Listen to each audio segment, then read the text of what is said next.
Nakatakdang buksan sa Marso ang Home for the Aged at LGBTQ building sa Lipas City. Ang pasilip sa lugar sa report ni Denise Abante. May 4 na anak at kasamang asawa sa bahay ng 68 anyos na barangay administrator na si Mang Pedro. 3 sa kanyang mga anak ang napagtapos na niya sa pag-aaral habang nasa unang taon pa lang sa kolehiyo ang kanyang bunso. Maswerte raw siya na may pamilya siyang mag-aalaga sa kanya ngayong nagkakaedad na. Andito na rin ako, senior na ako. Buti nga lang, may sarili akong hanap buhay. Ang mga anak ko yung mga caring naman siguro. I doubt kung papariyan, tumanda pa ako ng tumanda, I doubt kung ako ipababayaan nila.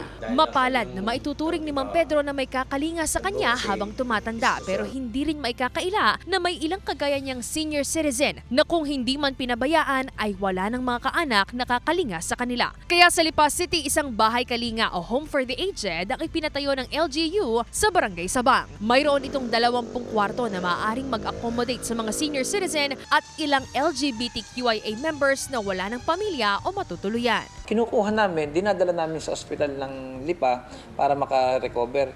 Ang problema, pagkatapos, after namin mapagaling sa kung ano man sakit niya, babalik ulit sa kanilang tahanan.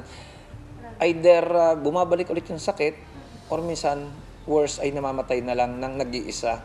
Lagyan natin ng mga doctors, nurses, pwede naman sila magtanim doon. May mga may mga activities para during the twilight of their life ay maging productive pa rin, hindi yung parang pakiramdam nila ay sila yung nag-iisa na sa mundo. Tiniyak naman ng Lipas City LGU na magkakaroon muna ng confirmation at verification ang lokal na pamahalaan kung sino-sino ang mga dapat mapabilang sa naturang shelter. May i-hire kami ng mga house parent, then regularly naman yung bibisitahin ng ating mga doctors at pati na ang social welfare office, sila mag-designate ng mga tao na ma-manage ng lugar. Ito namang LGBT house, ito'y first in the Philippines na isang lugar para sa mga abandoned na member ng LGBT.